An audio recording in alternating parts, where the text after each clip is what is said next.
জুলাই সনদ, ঐতিহাসিক জুলাই সনদ, তাই না? যেটাতে এখনো এনসিপি স্বাক্ষর করেনি, তবে তারা স্বাক্ষর করবে। বাংলাদেশের প্রধান রাজনৈতিক দল বিএনপি এবং জামাত ইসলাম থেকে শুরু করে সরকারের যারা উপদেষ্টারা আছেন বা অনেকগুলো রাজনৈতিক দল এই সনদে স্বাক্ষর করেছেন। জুলাই সনদটা গুরুত্বপূর্ণ, আইনি ভিত্তি এটার আরো গুরুত্বপূর্ণ। বাট এই জুলাই সনদ নিয়ে হঠাৎ করে যে বক্তব্য আসছে যে এই জুলাই সনদকে আবর্জনার ডাস্টবিনে ফেলে দেওয়া উচিত, ভাবা যায়। তবে এই কথা কে বলছেন? জগন্নাথ বিশ্ববিদ্যালয়ের আইন বিভাগের অধ্যাপক doctor S M Masum Billah. এরপরে তো বিষয় নিয়ে ভাই মাসুম বিল্লার যে কোন সময় রাস্তায় ওনাকে মবের শিকার হইতে হয়, বিষয়টা কিন্তু যে কোনো সময় ঘটতে পারে। কেন তিনি আসলে এই কথা বলছেন? জগন্নাথ বিশ্ববিদ্যালয়ের আইন বিভাগের অধ্যাপক doctor S M Masum Billah তিনি যেই কটাক্ষ করে বলছেন যে দেশকে আরেকটি মোল্লাতন্ত্রে পরিণত করার চেষ্টা চলছে।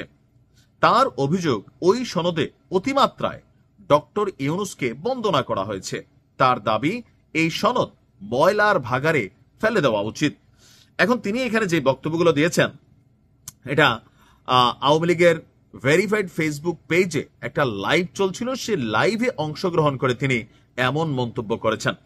এছাড়াও তিনি বলছেন এই অন্তর্বর্তীকালীন সরকার অবৈধ জুলাই সনদ প্রণয়নের এখতিয়ার তাদের নেই, অথচ তারা একে রাষ্ট্র এবং জনগণের সামাজিক চুক্তি হিসেবে আখ্যা দিয়েছে।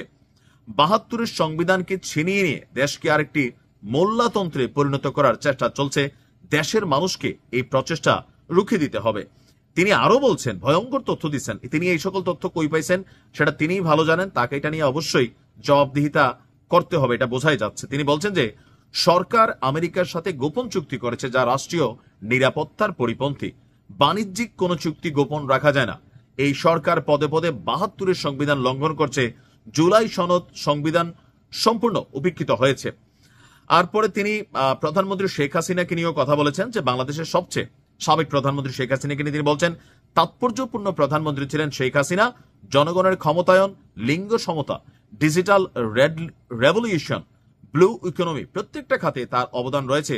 অথচ জুলাই সনদে শেখ হাসিনাকে ফ্যাসিস্ট হিসেবে আখ্যা দিয়ে ঘৃণার পাত্র বানানো হয়েছে, যা এক ধরনের বিকৃত রাজনীতি।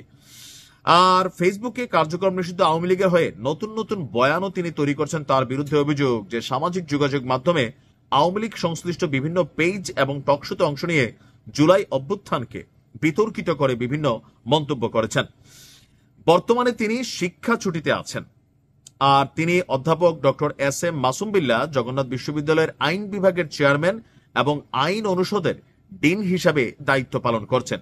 এখন এই যে বক্তব্য দিচ্ছেন, আমার ধারণা তিনি বাংলাদেশ ছেড়ে ভাইগা গেছেন নাকি বাংলাদেশে আছেন আমি শিওর না। যদি বাংলাদেশে থাকেন এই কথা বলার জন্য তার কি পরিমাণ ভোকের পাঠা দরকার এটা বোঝা উচিত। এখন তার এই বক্তব্য কি যৌক্তিক নাকি অযৌক্তিক? রাইট নাও রাষ্ট্র যে সিস্টেমে চলতেছে সেই সিস্টেমে তার এই বক্তব্য অযৌক্তিক। আবার আওয়ামী লীগের পয়েন্ট অফ ভিউতে যারা দেখেন যে না আওয়ামী লীগকে ম্যাটিকুলাস ডিজাইন করে ক্ষমতা থেকে সরাই দেওয়া হয়েছে, সো এইসব দৃষ্টিভঙ্গিতে চিন্তা করলে জুলাই সনদটা নিয়ে তিনি যে বক্তব্য দিচ্ছেন সেটা কিছু ক্ষেত্রে হয়তোবা যৌক্তিক হতেও পারে। কিন্তু তার এই বক্তব্য হঠাৎ করে দেওয়ার কারণ কি, এটা নিয়ে সোশ্যাল মিডিয়াতে তোলপাড়। কেউ কেউ মনে করছেন তার এই বক্তব্যের জন্য তার বিরুদ্ধে মামলা হওয়া উচিত, কারণ তিনি রাষ্ট্রবিরোধী কর্মকাণ্ড করছেন। আবার আওয়ামী লীগের যারা সাপোর্টার আছেন তারা মনে করছেন যে না, উনাকে ভবিষ্যতের জন্য আওয়ামী লীগ ক্ষমতায় আসলে একটা পদক টদকের ব্যবস্থা করে দেওয়া উচিত। দেখেন এই মুহূর্তে আমাদের যারা বাংলাদেশের শিক্ষা প্রতিষ্ঠানগুলো আছেন, আইন অঙ্গন আছেন, রাজনৈতিক সামাজিক বিভিন্ন জায়গায় দলভিত্তিক একটা অবস্থান তৈরি হয়েছে যে এই জুলাই আন্দোলন কি সঠিক নাকি বেঠিক। সেক্ষেত্রে যার যার ব্যক্তিগত মতামত তারা দিচ্ছেন, তবে কিছু কিছু মন্তব্য পুরো সিস্টেমকে একটা চ্যালেঞ্জ ছুড়ে দেয়। এই যে অধ্যাপক যিনি আছেন তিনি যে বক্তব্য দিয়েছেন পুরো সিস্টেমকে একটা চ্যালেঞ্জ ছুড়ে দিয়েছেন। আমি নিশ্চিত যে এই লোক বাংলাদেশে এই মুহূর্তে নাই। শিক্ষা ছুটিতে কই আছেন, দেশে না দেশের বাইরে, এই তথ্য পাওয়া যায়নি। তবে তার বিরুদ্ধে মামলা হবে এবং কি তিনি রাস্তাঘাটে বের হইলে রাইট নাও মবের শিকার হবেন, এটাতে আমার ধারণা কোনো ভুল নাই, এমনটাই ঘটবে। তবে ওনার এই বক্তব্য এই মুহূর্তে ডক্টর মোহাম্মদ ইউনূসের সরকারকে একটা শক দেওয়ার মতন, পুরা সিস্টেমকে একটা শক দেওয়ার মতন। আপনি কি মনে করেন যে ওনার এই বক্তব্য কতটুকু যৌক্তিক, কতটুকু অযৌক্তিক? তবে আমার মনে হয় তিনি যেভাবে বক্তব্য দিচ্ছেন এই বক্তব্যটা এই মুহূর্তে এত কড়া ভাষায়, রূঢ় ভাষায় দেওয়াটা উচিত হয়নি।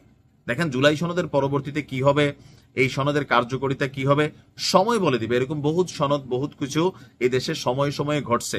যখন এরকম একটা রেভলিউশন হয়, এর পরবর্তী সময় অনেক কিছু তৈরি হয় যেন যারা এই ঘটনাটা ঘটাইছে তারা যেন বাইচা যেতে পারে। যেমন বঙ্গবন্ধুর ঘটনার পরে হয়েছে, কিন্তু আসলে কি এটা বাঁচতে পারছে? পাচ্ছে নাই। শেখ হাসিনা তাদেরকে আইনা ফাঁসি দিচ্ছেন। তো এরকম অনেক কিছুই এখানে আসছে গেছে, বাট এই লোকের এই বক্তব্য এই মুহূর্তে এভাবে দেওয়াটা উচিত হয় নাই। কার্যকরিতা পরবর্তীতে দেখা যাক কি হয়। ভালো থাকুন।